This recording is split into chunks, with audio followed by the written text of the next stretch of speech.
The Brandon Peters Show may contain explicit language and detailed plot points. For more information on the show, stay tuned to the end of the episode. Summer, summer, summer of 86 at 40.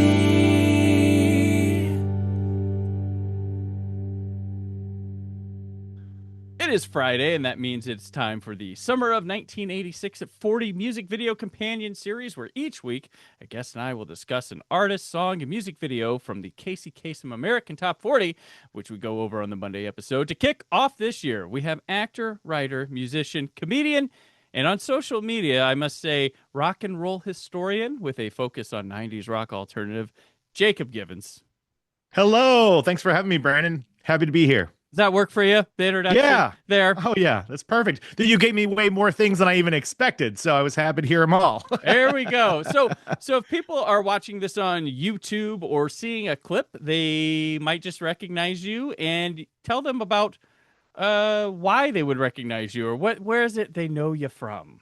It's the phenomenon of a video getting passed around so many times that you walk around in public and people stare at you and they go, why do I know this guy's face? He's not famous. He's not in anything, but he's probably been sent to you because he made a video about Rage Against the Machine, Freedom, and the first time listening to it, or Smashing Pumpkins Mayonnaise. So I stumbled upon this format by accident in 2021 on TikTok initially, and then spread it to Facebook and YouTube and Instagram Reels. And it was essentially me reenacting what it was like hearing a song as a teenager in the 90s for the first time. And the thing that made mine different was I had captions as the music played. And that was an accidental discovery because while I was filming my first one, I didn't know that it wasn't recording my voice. And so I just fell into the kind of silent film feature by having the dialogue on the screen.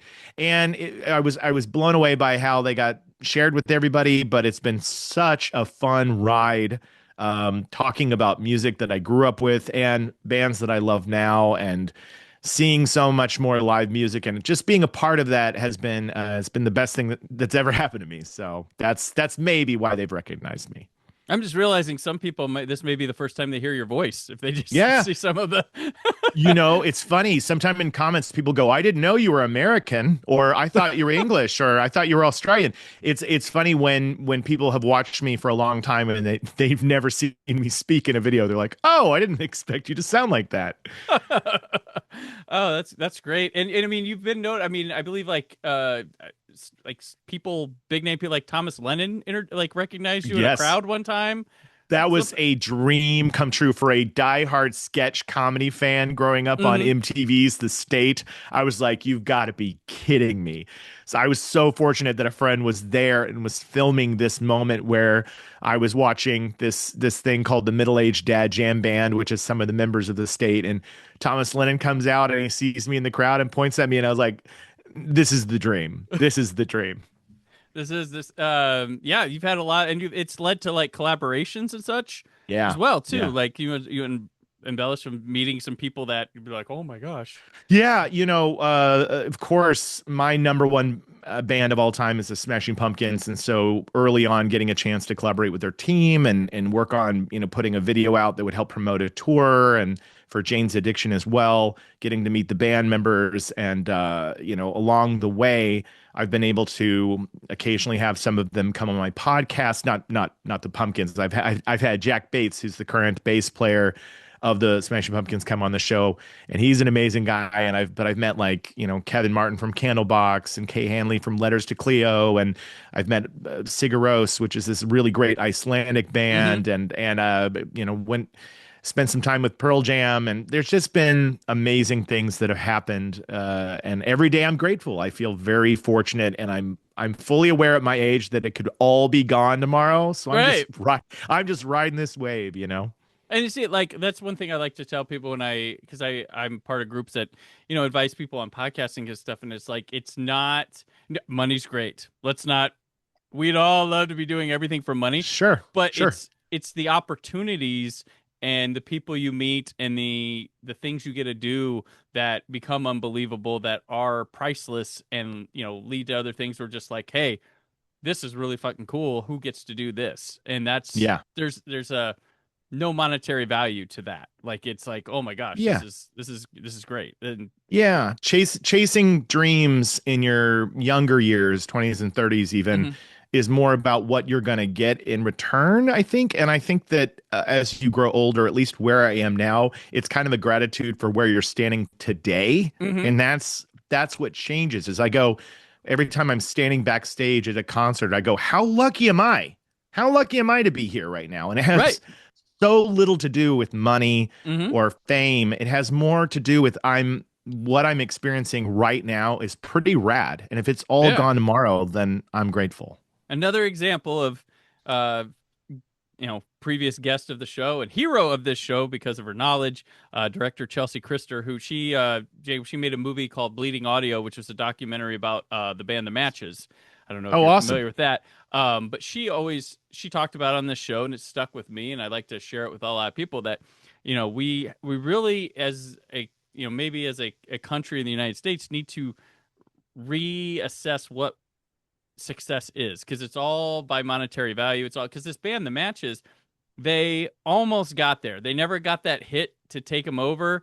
But they were like, they had album produced by Nick Hexum. They had one by Wow. Mark Hoppus. They were going on tour with big names. They had music videos done. They just couldn't get it, and then they wound up breaking up. But then they, after being away from each other for I think a decade, they got back together and sold out a bunch of shows in Oakland or something, or San Francisco. And Wow. they, so they're like, oh, and that's like, that's success, that people cared to come back and sold out in seconds. You had to add shows, and like you did do something awesome. You have this journey, and now you got a movie documenting said journey too, that Yeah. really showcase stuff. So yeah, like I've really changed my mindset on after talking to her about what success really is and how to do that. Totally. It's always dollars in the bank. Those help, but That yeah. is such a misconception. I Mhm. agree with you so much.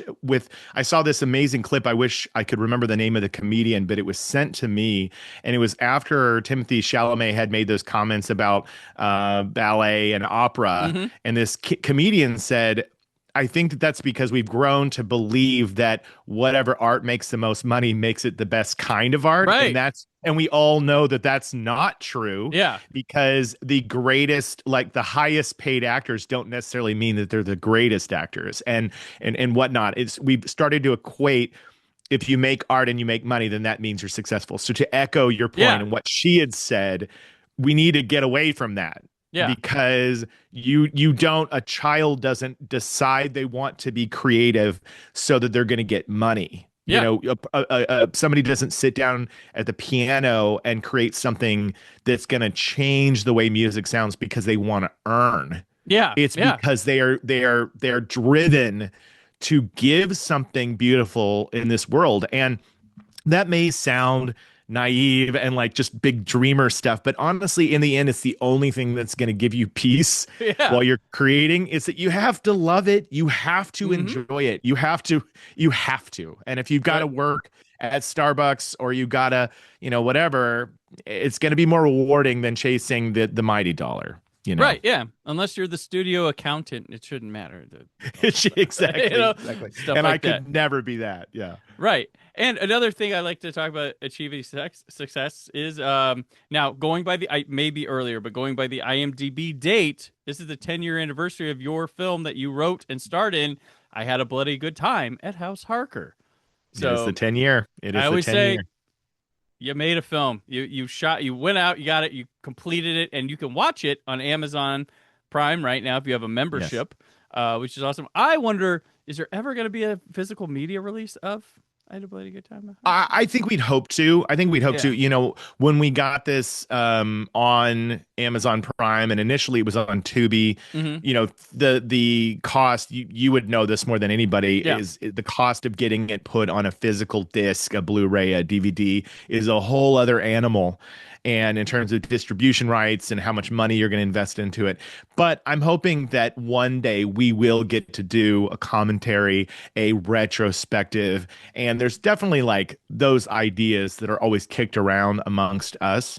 But yeah, it is released 10 years ago, and we've all been very reflective and nostalgic lately about that journey to make that movie. It's a fun movie.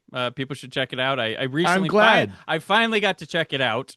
Yay. And I was like, yeah, this is my cup of tea right here. This is fun, and it's got very impressive effects and cinematography for how low budget and limited location it is. It's Yeah. yeah, Thank real you. good stuff. Thank Yeah. you. Yeah. I appreciate that. It was shot in Wisconsin, and it was shot over 3 weeks, and 2 of those we were hit with a polar vortex, so there was definitely some limiting. Oh, okay. Got hit with 22 inches of snow in one night on the beginning of our second week, and so we had to rewrite a lot of things. But yeah, it's a fun, it's a comedy horror. I want to stress to your audience, it's not a horror. Whenever it would land itself, on a wall of choices on Tubi or on Amazon amongst horror, I think that the people who would watch it were like, hey, what? But if it found its way next to Tucker and Dale versus Evil or Evil Dead or some of the more Shaun of the Dead, these fun, silly, over the top. It's 80 minutes. It's meant to be like a drive-in, crack open a cold one, sit down with some buddies and laugh and see buckets of blood. And it's not very long either. Like it's a speed train. It a goes. lot of those in your wheelhouse of budget. They're like, you know what? Let's just Nope. Trim the fat. It's good to go. Yeah. Yep. It's a fun ride, and I'm glad you enjoyed it. I'm very proud of our little movie. We worked really hard to bring it to the world. As you know, making a movie is damn near impossible and almost killed us all. Right. Yeah. I had him on here to celebrate 20 years of starting the shoot of it, but a movie called Soul Killer with the director, which it was shot over multiple years because he'd save his money, go buy film, because he wanted to shoot on film. So save money, go shoot on film. Save money, go shoot on film. Save money, and just I'm like, I don't care how good this is. You completed a movie like that. You got it made, everything like that. So it's quite a feat to do, and you got any more in the can for it, movie wise? Or I mean, we definitely have ideas for where we would take House Harker 2. And the dream is that one day, that this film is seen by the right number of people, or like the right horror fan blasts it out there, and and all of a sudden it becomes like a household name amongst cult comedies. And then we could maybe do it, but going forward, there's nothing planned. But fingers crossed. Fingers crossed. All right. Yeah. So yeah. Once again, you can watch that on Amazon Prime. So you're you're a 90s specialist with your TikTok and reels and stuff. So of course I bring you on for the 80s, right? Yeah, it's okay. Successful. I was alive. This is the proto Jacob Gibbons. Do you remember anything that is 1986 or toward the end of the 80s? I was 4 years old in 86. So I do have memories of things, but I was 8.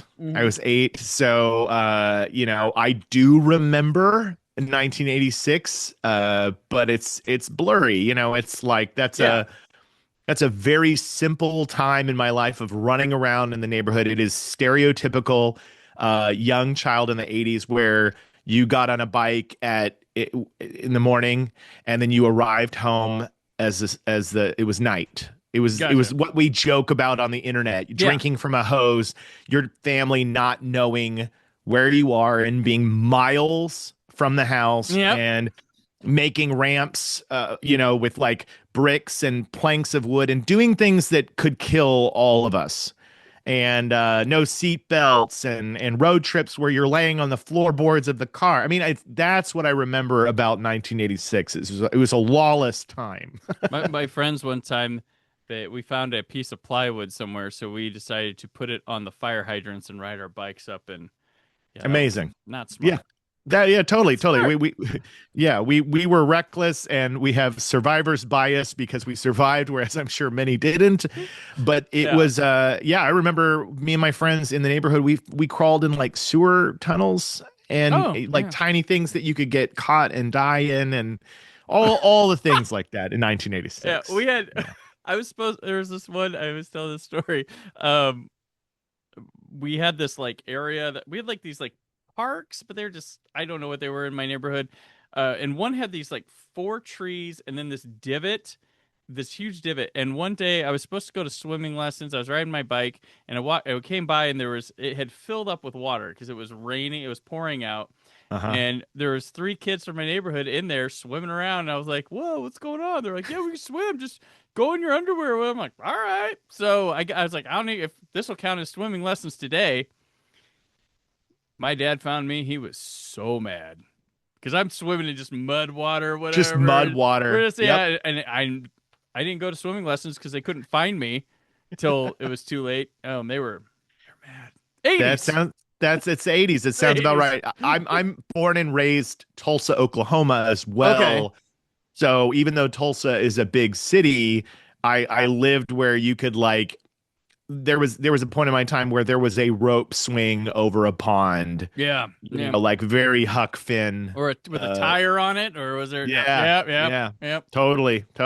And meeting a neighborhood kid who found, you know, an M80 firework and said, "Hey, let's throw this in the pond and blow up fish." You know, I mean, I Gotcha, had one that was 1986 for me. Gotcha. So in 1986, if you were going to a theater the first weekend of May, I'm going to ask you. So these are the movies we talked about Monday. Okay. If you have a quick comment or so about them, say them now, but just Okay. checking out. The first movie we talked about was Dangerously Close. I don't recognize that It's title an- at It's an all. Albert Pune film. It's a like sci-fi teen movie, like set in the future. It's really low budget. It's set in the Okay. future. It's like he saw Class of 1984. I'm like, I got my own version of that. It's not very good. Okay. It hasn't stood the test of time. No. Fire with Fire. Nope. So Don't recognize it. This one has Craig Sheffer and Virginia Madsen. He's at Okay.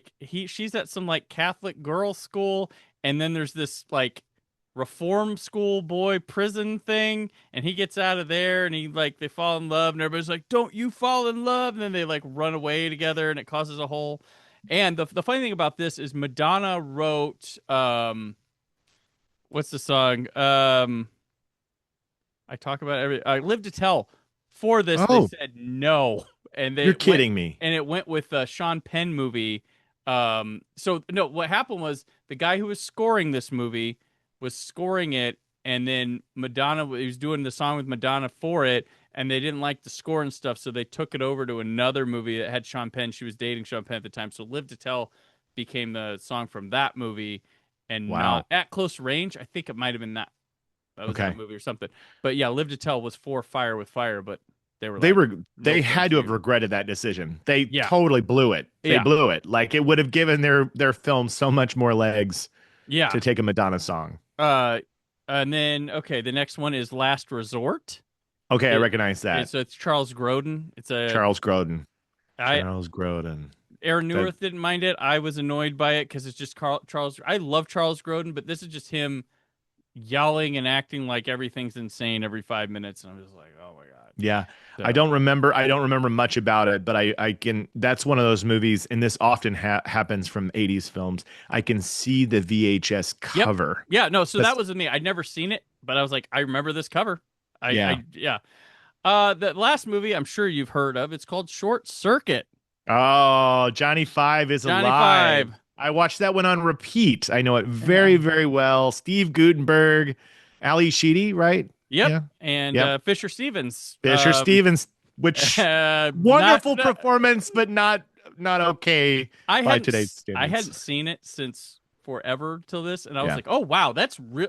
It's really blatant. I thought it was like, because I remember being like, oh, he was convincing. People didn't know. And then first moment he walks on screen, I'm like, oh. It was a Not different that good. It's so funny because it was such a different time, and that's the hardest thing to explain to people. Is it's like back then Well- that just seemed like a really great character role. Right. What's funny is like if reading through the history of that casting was like, I think they wanted Bronson Pinchot for it, and then Fisher Stevens leaned into this whole thing and wanted to do it this way. So he's not as innocent as he comes across. Being Okay. like, well, it was different. Like the backlog of research I did, he kind of leaned into it. But I didn't know that. I actually thought that he was kind of, as an actor, he gets booked for this role. This is Yeah. what they want, and so he's like, "All right, I'm going to go 150%." So that's interesting to learn Yeah, the yeah. the other side of the story. Yeah, so I was like, "Ooh, okay." So, we'll get into what we are here to talk about today. Is Why Can't This Be Love, which was the lead single from Van Halen's seventh studio album, 5150. I'm going to call back to a audio commentary I did for, I think it was 7. And there's a, is it 7? It was a movie, either 7 or Silence of the Lambs, and I cannot remember. But they're in a morgue, and there's a guy there looking at the body, and he's got a tattoo that says 5150. And frequent guest of the show, Yancey Burns, cracked me up because obviously a big Van Halen fan here, which I also learned 5150 is like an insane asylum thing. Yeah. So Yes. It's the code. I yeah, think it's the police code or the hospital code or whatever for being insane. And so right. that's so funny. So this song was the introduction to the band with new frontman Sammy Hagar. The song Mhm. peaked at number 3 on the Billboard Hot 100, touched number 1 on the mainstream rock charts. The album 5150 would become the first album for Van Halen to hit number 1 and go 6 times platinum, which was over 6 million records sold, producing 3 more hits with Dreams, Love Walks In, and Best of Both Worlds, proving there would easily be a world for Van Halen in the post David Lee Roth world. Before everybody jumps on me and goes, but what about 1984? It didn't hit number 1. It sold more records than this. It sold 10 million. 1984 came out during the Thriller run. So it Right. never hit it peaked at number 2. It never hit number 1. So this one, just like I believe Aerosmith's first number 1 was Don't Want to Miss a Thing. So, and there are also other charts, but we're talking Hot 100 here because Right. there's a lot of people like, oh, then they didn't have all these number. Yeah, they had them on the rock charts, but in the mainstream, like every genre going at it, this was their first number 1 album. And yeah, so thoughts on Van Halen in general, and we'll get to this Van Hagar thing. Yes, That, yeah. I am a huge Van Halen fan, and I love this song. I think it's a banger. I think it's catchy as hell, and I think that because of the age that I was, being 8, it has so much to do with how I absorbed what would be Van Hagar versus David Lee Roth original. Because at the time, I'm hearing just a really nice, catchy rock song that moves me and makes me feel I'm not caught up in whatever conflict is going on or changes. But I think, of course, now looking back, especially when I watched this video, I got why there was a lot of anger coming from the OG people, because when you watch the video, here's Sammy walking out playing a red flying V. And you look back, and the greatest guitar player in the world is on the keyboards. And so I saw that in the video, and I thought, it's not just about the fact that we've got Sammy Hagar. It's that the guy who was shredding and soloing and blowing our minds with his guitar, and the other dude doing scissor kick jumps in the air, who, had a scarf and was everything rock and roll. It's like the entire vibe changed. And so I get now why there would be a very divisive thing, but I do still like this song. I think the hints to where this was going were there in 1984 with like Jump. Totally. And the keyboards. And then with no conflict from David Lee Roth, I'm going to take my own creative control here. And I've always stated this. Van Halen with David Lee Roth is one of the greatest rock bands of all time. Van Halen with Sammy Hagar is one of the greatest adult contemporary rock bands of all time. Well said, sir. Well said, because they were amazing songwriters and musicians, and all they had to do was swap gin out for vodka. They just had to swap, you know what I mean? It just changed the drink. Yeah. I think before, and this is a lot of bands can have, but Van Halen just made their music and it became pop music. With Sammy Hagar, they aimed to make some pop music. They did some interesting stuff and cool stuff, but there's a lot more like going for the hooks, going for thing, and that's there's nothing wrong with that. You can make really Totally. good music doing that. But I think if I'm to point a difference here, and then there's the Gary Sharon era, which I was one of 5 people who bought Van Halen 3 back in the day. Have that album. I was Good for soft on you. it. I was soft on it for, what it was. I liked Sharon with Extreme and stuff, so I was like, oh, Yeah. that's. And then Yeah, it's he's a like, great singer. He did Broadway, for God's sakes. yeah, Give the guys a lot of credit, it was something they tried. Yeah, they Van tried. Halen 3, something they Yeah. tried. But yeah, the Van Hagar era, I don't mind. I got a lot of like I like this song. I was mad with the music video we watch that it Yeah. starts already past the intro.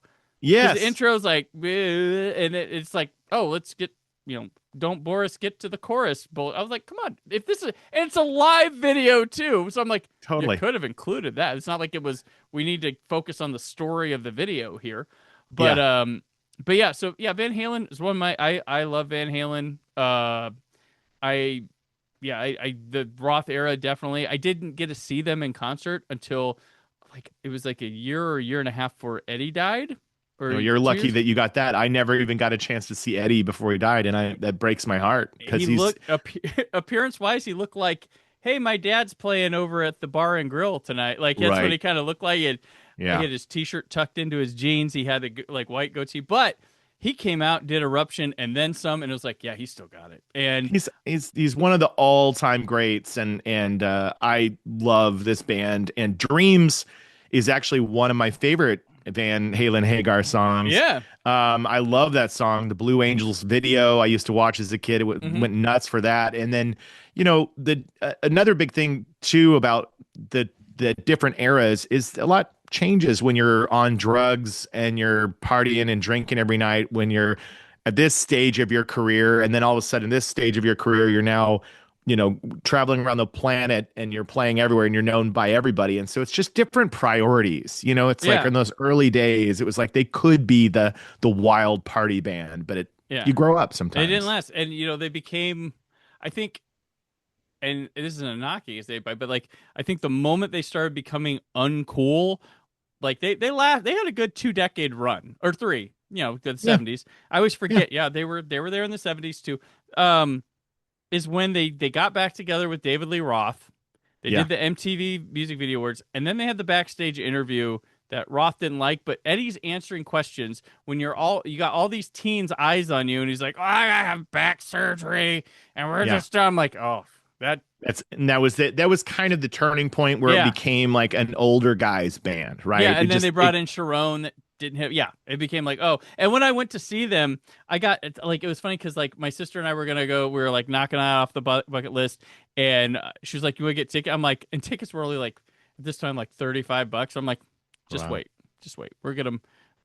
I'm like, we'll get them for like $15. She's like, what? You Yeah. serious? And then there was a Groupon, $15, and I was like, boom. And then someone at my work was like, "What are you doing?" And I was like, "Oh, I'm going to Van Halen." They're like, "Oh, dad rock band thing." I'm like, I didn't see myself as a dad rocker at the time. And then we went to the tailgate, and oh boy, I was Yeah. like, no, I was like noticing it all around. And then some guy who had a semi was going around, heard Van Halen's playing here tonight. We got Yeah. to. And it was just like it was wow, Yeah. but it was cool as hell. I got to see it. I was very scared of David Lee Roth because I was like, he's either going to injure himself on stage, he's going to injure someone else throwing the microphone stand, or he's going to say something wildly offensive tonight. Like Right. it was And it's just going to be caught on camera, and I'm going to be there. yeah, And the Dad Rock title now, breaking my heart, is extended to everything I grew up with yeah, in the yep, 90s. And now bands, even as recent as like 2000, like you can yeah, start throwing out there that these early emo bands that are doing the reunion tours, now you're hmm looking around and it's a bunch of, new dads yeah, really excited to see their favorite bands. So, yeah, yeah. It's. I mean, I'm guilty. how it goes. I'm dad taking kids to concert now too. So like, Yeah, it's, yeah, me too. it Me too. happens. Yeah, so it's what happens. But okay, so this video, which isn't much to talk about, but Right. it's directed by Brian Grant, who was the interesting tidbits about him. Camera operator for 4 episodes of Sapphire and Steel, which was a like pre-X-Files like British show with Joanna Lumley type thing. It's a very cult classic show.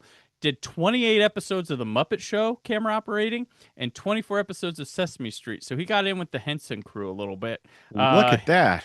He did, aside from music-related stuff, he did 1 episode of Red Shoe Diaries as a director, 2 episodes of Highlander, and then plenty of film and TV that I'm just not familiar with and has long been forgotten. So as a music video director, he worked with Queen, Spandau Ballet, Kim Wilde, and he did lots of Olivia Newton-John, including Physical, which I talked about on Summer of '82, Stevie Nicks, Peter Gabriel, Rod Stewart, Kenny Loggins, Tina Turner, Duran Duran, some other noticeable ones. So music video here, concert video, the easiest one you can do. Yeah. Wasn't nothing very impressive about it. It's just footage of seeing the band. But I think they just want to show, like, keep coming to our shows. We're still cranking. I think it was a selling point.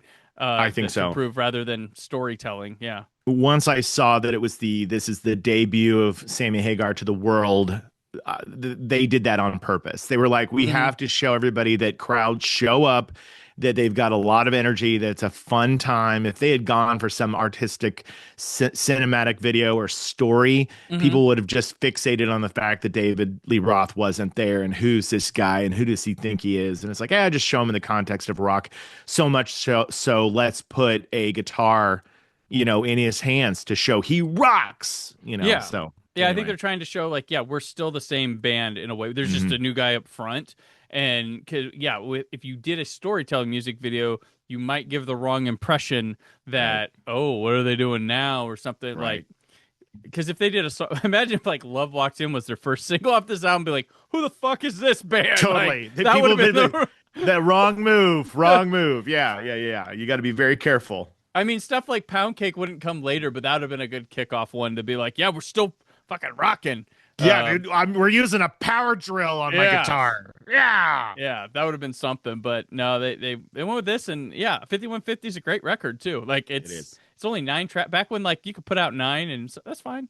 Yeah, fine. It's not an EP, absolutely. Or it's good stuff. So good stuff. Van Halen, thumbs up. It's got what it takes. Although this song does have one of the worst lyrics, I think, on lists of worst lyrics ever written. It's in this song. Oh, and I don't mind it, but it's the only time will tell if we'll stand the test of time or whatever that lyric is. It's literally, I was reading about this song and it said like this has been ranked like number 8 worst lyrics of all time. But it makes sense. It does. It's not provoking. I don't mind it. But it was funny that it has been dissected as a bad lyric. Yeah. So Sammy Hagar with the note, but time will tell. So if we'll stand the test of time. There we go. So you can this one catches me in the ear really easy. I had to start. There were bigger choice songs, but I'm starting with Van Halen, being personal bias and talking about. Proud of you. I'm proud of you for doing it because as from one Van Halen fan to another, you made the right call. There we go. Yes. But did Van Halen? Some might argue not, but people with every album, every band has people jump ship. So it's all good. So, all right, Jacob. Well, I appreciate you joining in for this one. You'll be returning 3 more times this summer as our featured guest. So. I can't wait. This is amazing. I get to be part of the Summer of '86 summer. Yes. In the meantime, where can people keep up with you?